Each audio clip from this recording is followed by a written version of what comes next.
সম্মানিত হাজিরিন, নবীজির এমন অবস্থা যেত, ওই যে বললাম ঠিক মতো খাইতে পারতো না, এমন অবস্থা হতো, ক্ষুধার কারণে বাড়িতে থাকতে পারতেছে না।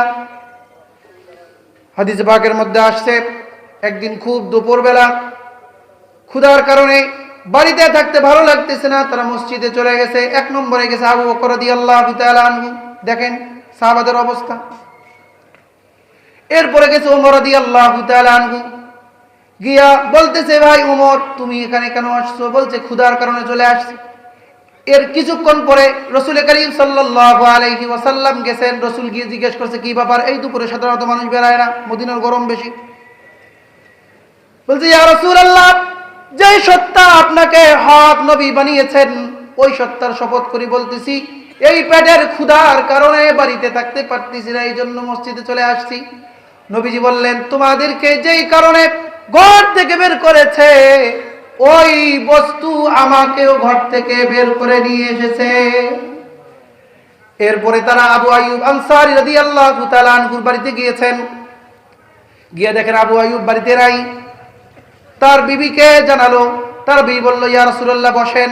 কারণ আবু আইয়ুব আনসারীর বাড়িতে নবীজি প্রথমে গিয়ে 6 মাস সেখানে ছিলেন, ওই হিসাবে ওই সাহাবী বেশি আপ্যায়ন করতেন। আর নবীজি যার বাড়িতে যাবে তারা তো তাতেই কি খুশি।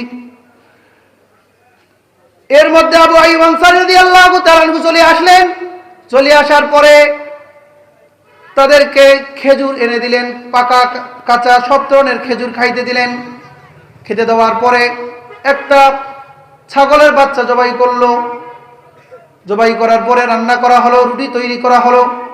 আল্লাহর নবী খাওয়ার পরে কয়েকটা রুটি এবং গোশতের টুকরা দিয়ে বলতেছে যে, এই খাবারটুকু ফাতেমার বাড়িতে দিয়ে আসো, কারণ অনেক কয়দিন হয় ফাতেমা এরকম সুন্দর খাবার খায় না। সম্মানিত হাজিরিন, তাহলে তাদের পরিবারের অবস্থা দেখেন আর আমাদের পরিবারের অবস্থা দেখেন। যা আল্লাহর নবী যেরকম নিজেও জুহুদ তাকওয়া অবলম্বন করতেন, তার পরিবারদেরকেও ওই রকম ভাবে চালাইতেন।